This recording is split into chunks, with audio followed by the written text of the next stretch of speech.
deliberate. His face was chiseled, stern, with sharp eyes that took everything in without apology. The mater d'. Martin nearly tripped over himself hurrying forward. "Mr. Zhao," Martin said breathlessly, clasping his hands together as if greeting royalty. Welcome to Bayview Grill. We're honored you could join us." Mr. Zhao. The name rippled through the staff like a shockwave. Everyone knew it. Zhao was a Chinese-American billionaire investor, one of the most powerful men in the city at the moment. He'd bought up half the waterfront real estate in the last 3 years, quietly funding projects that transformed sleepy Charleston into a booming hub. His arrival at this restaurant wasn't just lunch. It was a statement. The manager, a wiry man named Kevin, appeared from the back office, his tie already loosened and beads of sweat on his forehead. He had that permanent edge to him, always chewing on nerves, always 2 seconds from snapping. Kevin was ambitious, desperate to make Bayview Grill the crown jewel of Charleston dining. And now the moment he'd been waiting for had walked right in. "Mr. Zhao," Kevin exclaimed, plastering on a wide smile. "What an honor, sir. We'll have your table ready immediately." Zhao inclined his head politely but didn't smile. He spoke rapidly in Mandarin to his assistant, a middle-aged woman with sharp glasses. She nodded, scribbling notes. Kevin froze. His smile twitched. The billionaire had just asked him something, directly. Kevin's face blanked. He didn't speak a word of Mandarin. The silence stretched uncomfortably. The assistant glanced at Kevin expectantly, waiting for a response. Zhao's expression didn't change, but there was something about the way his gaze lingered. Calm, cool, and faintly unimpressed. Kevin coughed. Yes, absolutely. Right this way." But Zhao frowned slightly and spoke again, sharper this time, still in Mandarin. His tone was clipped, questioning. His assistant's pen hovered, her eyes fixed on Kevin. The manager's smile faltered. He darted a glance around the restaurant like a drowning man scanning for a lifeboat. The staff looked back blankly. None of them spoke Mandarin. Derek paused mid-step, the mop handle in his hand. He recognized the sound immediately, the lilting tones, the rhythm of the language. Memories stirred in his chest, old and deep. He stood there, invisible as always. But inside something shifted. Kevin stumbled again, his words tumbling out like marbles on a slippery floor. "Yes, of course, we'll handle that. I'll make sure everything is perfect." But Zhao wasn't fooled. His brows knit slightly. He leaned back, folding his hands, and began speaking again in Mandarin. The words flowed sharp and precise, filled with weight. Even without understanding, you could feel the authority in them. The restaurant had gone silent. Staff peeked out from the kitchen. Customers craned their necks, whispering. Kevin's voice cracked. I don't." Then Derek stepped forward. "Excuse me, sir," he said quietly. Kevin spun on him like a hawk spotting a mouse. "What are you doing here? Go back to cleaning." But Derek didn't flinch. His eyes held steady. He turned toward Mr. Zhao. And then, with calm precision, Derek spoke. In Mandarin. Every syllable was clear, fluent, resonant. Not halting, not rehearsed, natural, lived in, as though he'd spoken it every day of his life. The billionaire's head lifted, his eyes narrowing. His assistant's pen froze midair. The janitor had just answered. Derek's voice carried across the hushed room. His Mandarin wasn't just passable, it was perfect. The tones were crisp, his cadence measured, his vocabulary elegant. He wasn't just speaking the language, he was commanding it. For a moment, the restaurant might as well have been transported to a Shanghai boardroom. Mr. Zhao blinked once. Then, slowly, the corners of his mouth curved upward. Zhao asked, his voice low with surprise, "You speak Chinese?" Derek gave a small nod. "Yes, sir. I studied for many years." A ripple went through the staff. Kevin's jaw practically hit the floor. The billionaire chuckled softly, a sound that held genuine amusement. He leaned forward, speaking more rapidly now, testing. Derek followed without hesitation, responding with ease, as if the two had slipped into their own world. The assistant adjusted her glasses, eyeing Derek with sudden interest. Around them, the restaurant seemed to dissolve. To everyone else, it was gibberish, musical, flowing, but incomprehensible. Yet the body language said it all. Zhao was engaged. The janitor had captured his attention. Kevin's face went pale. His one chance at impressing Zhao was unraveling, slipping through his fingers, and it was the janitor who had stepped into the spotlight. When the conversation finally paused, Zhao sat back and laughed, shaking his head. He looked at Kevin and spoke in slow, deliberate English. "This man understands me. You do not." Kevin swallowed hard, his face red. Well, yes, I. Zhao dismissed him with a flick of his hand and turned back to Derek. "You," he said, his English accented but sharp. "What is your name?" Derek straightened. "Derek Johnson, sir." Zhao nodded thoughtfully. "Derek Johnson, a janitor, who speaks Mandarin like a professor." The weight of the words hung heavy. The restaurant buzzed quietly again as customers whispered furiously. The staff stood frozen, wide-eyed. And Kevin, fists clenched at his side, felt the ground shift beneath him. Something had changed in that moment. Derek wasn't invisible anymore. That night, long after the dinner rush had ended and the restaurant lights dimmed, Derek sat alone in the break room. His mop leaned against the wall, his jacket draped over a chair. The echoes of the day still lingered in his mind. Zhao's laugh, the astonished faces, Kevin's fury.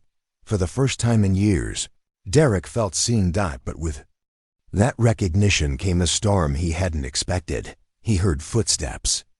Kevin entered, his face tight, jaw clenched.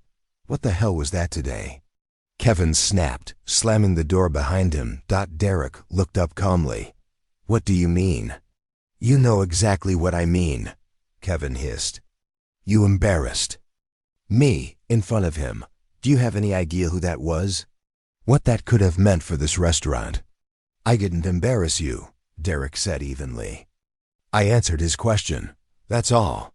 "You went way out of line," Kevin shot back. "You're a janitor. You clean. You don't step into conversations with billionaires. That's not your lane." Derek's gaze didn't waver. He asked something no one else could answer. I spoke up. Kevin's lips curled. "Yeah, and now you think you're what, special? You think you're better than the rest of us because you can rattle off a few words in Chinese?" "It wasn't about me," Derek said quietly. "It was about respect. He deserved to be understood." Kevin's hands balled into fists. He wanted to shout, to tear Derek down, but something in Derek's calm unnerved him. "You better watch yourself," Kevin said finally, his voice low and venomous. "People don't like it when the help forgets their place." He stormed out, leaving the break room heavy with silence. Derek sat there, staring at the wall. The old feelings crept back, the years of working unseen, the countless times he'd swallowed his pride, the quiet sacrifices no one ever noticed. But tonight was different. Tonight, he'd spoken, and someone had listened. The next morning, word had already spread.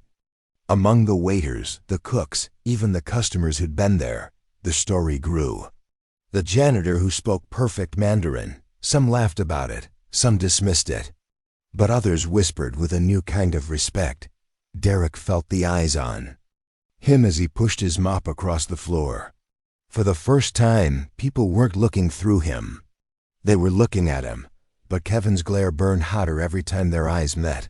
And somewhere deep down, Derek knew this was only the beginning. The billionaire had noticed him. The manager had marked him.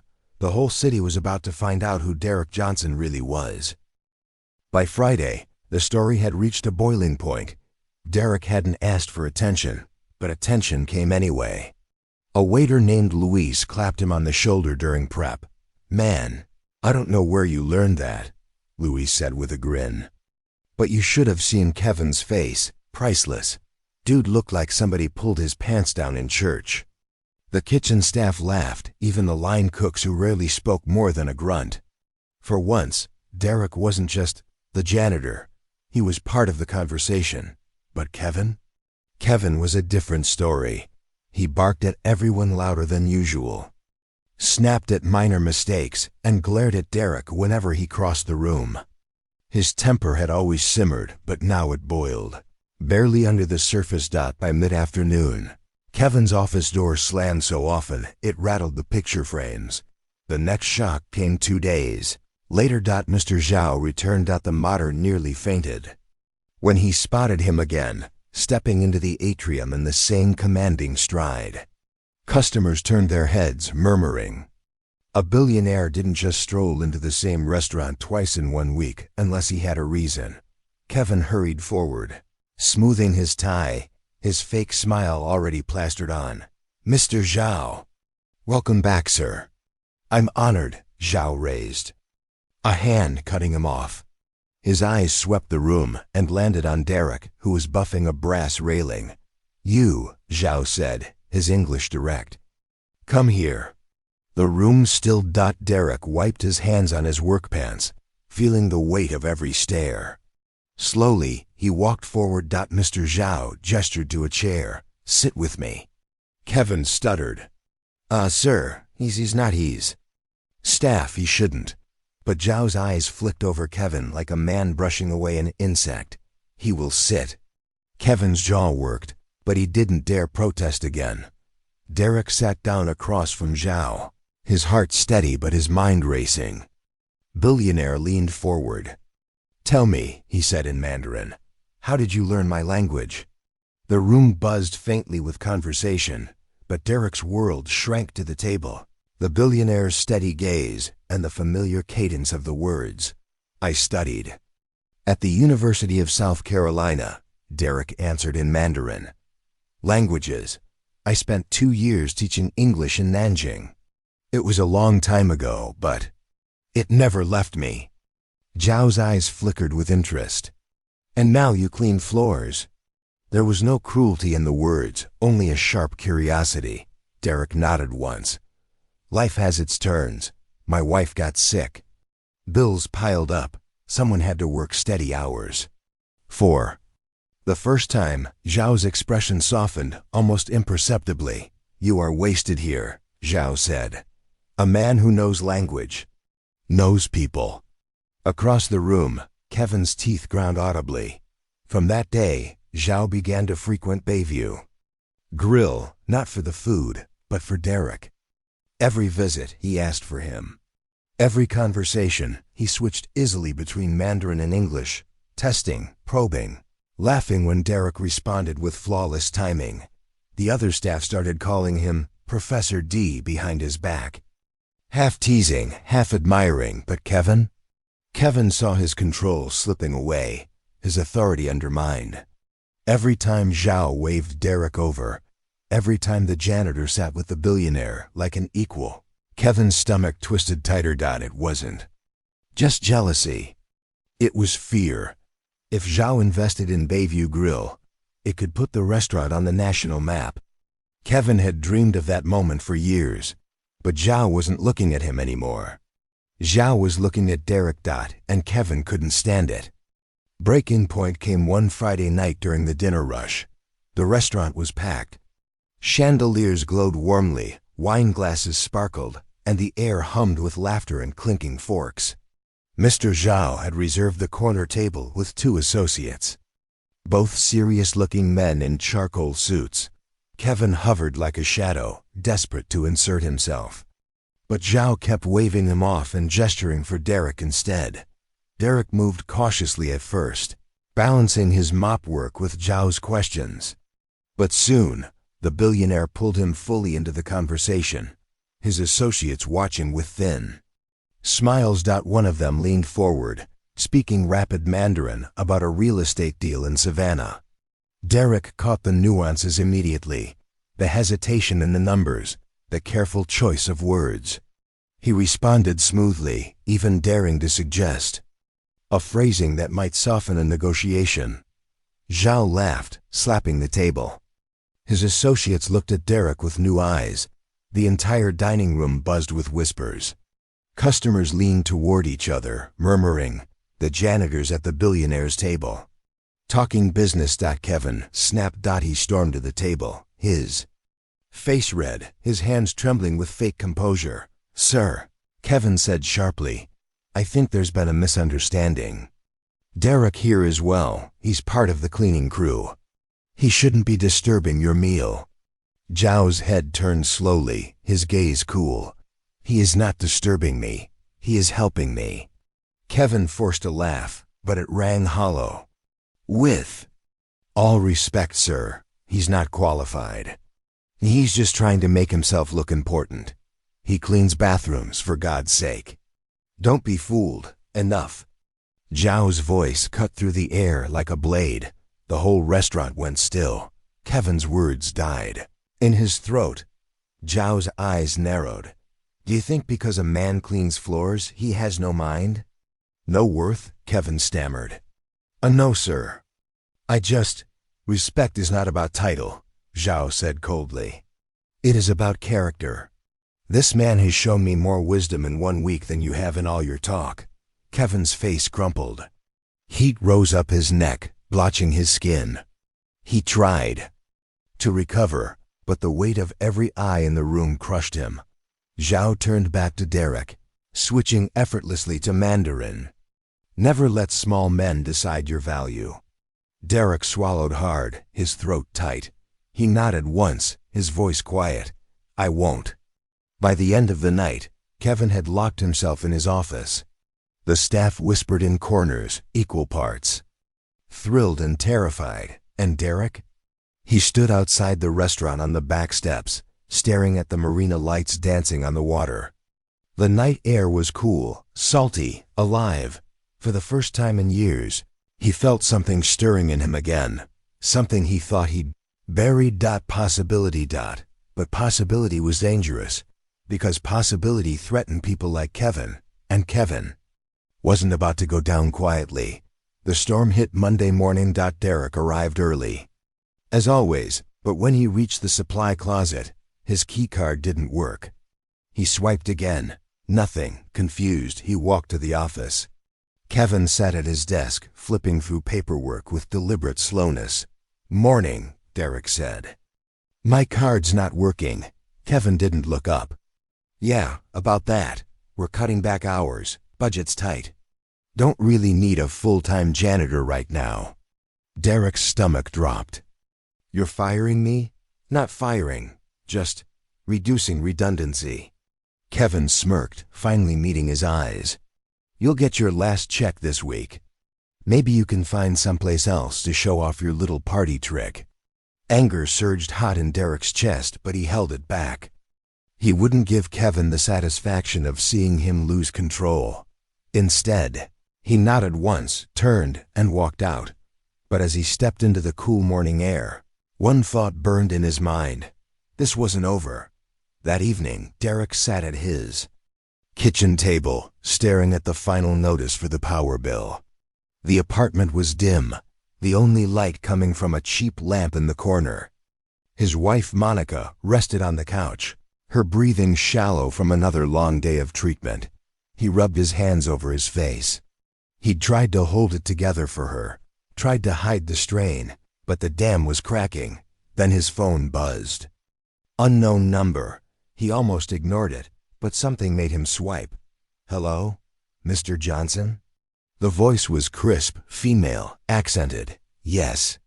This is Miss Chun, assistant to Mr. Zhao.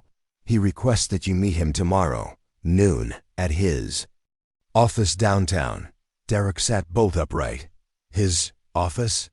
Yes, he will explain everything in person. The line clicked off. Derek sat frozen, the phone still pressed to his ear, his heart thundering in his chest. Whatever was coming next, it was bigger than he'd ever imagined, and there was no going back. The next day, Derek stood outside a glass skyscraper, the morning sun reflecting off the steel.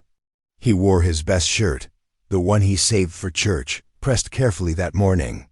His boots were polished, though the scuff still showed. The security guard waved him through, and soon he was riding an elevator higher than he'd ever been in his life.